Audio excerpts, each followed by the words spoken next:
Hey everybody, and welcome back to the Slow Blink Anime channel. Today we are talking about all the differences from Attack on Titan Season 4 Episode 14 titled Savagery and the manga. This episode covers chapters 112 and 113, and this was another episode that followed the manga very closely, but let's get started.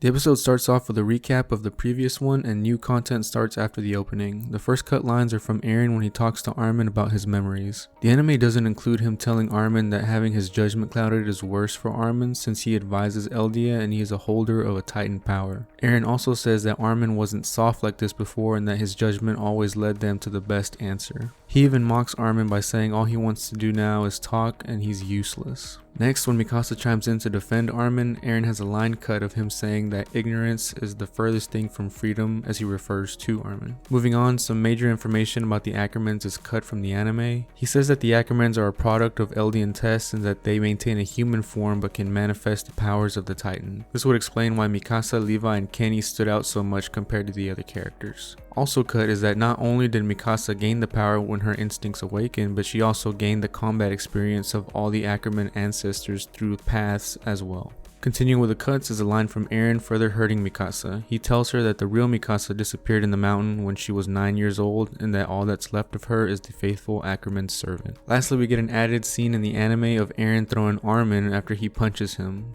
In the manga, it cuts to where Armin is already up against the wine cabinet while they're fighting.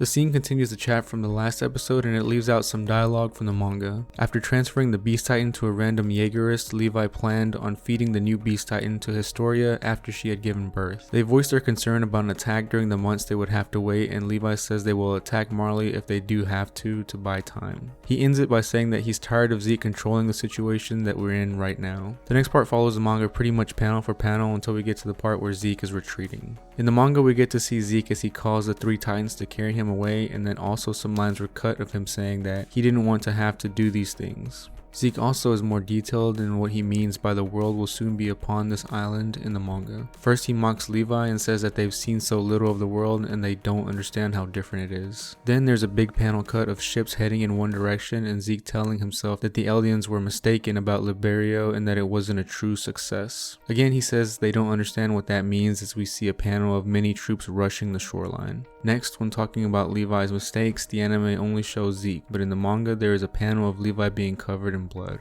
Then, in the anime, it was kind of implied by the overhead shot of the forest that Zeke was almost out, but it looked dark during the shot of them while they were still running. In the manga, you can see clearly that lights breaking through the trees telling us how close Zeke was to actually escaping. Moving on to the battle after Zeke crushes the female Titan's head. In the anime, he tears her completely in half using both of her legs. In the manga though, he continues just to tear off parts of her body.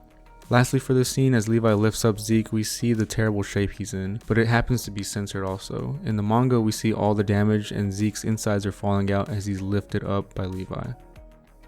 Shadis opens the scene by addressing the new recruits. A quick line is cut out after mentioning Zackley's death of him telling them that the state of affairs within the army has become unstable. Next, Flock's crew shows up and starts telling Shadis that he's in control now. While talking back to Flock, Shadis' funny line is cut of him comparing Flock to a statue of a little boy peeing in a fountain. Next, the part where Shadis is beaten up almost seems funny in the manga because it's just a jump cut to him being beaten in the next panel. In the anime though, it feels more serious to me. Lastly, the cell that the scouts are in, it looked pretty nice compared to the cell that they were put in the manga version. The rest of the episode follows the manga very closely. That's all the changes I could find for this episode, guys. Let me know if you noticed anything that I missed. Leave a like if you enjoyed the video and subscribe for more anime content. Thanks for watching and I'll see you in the next one. Peace.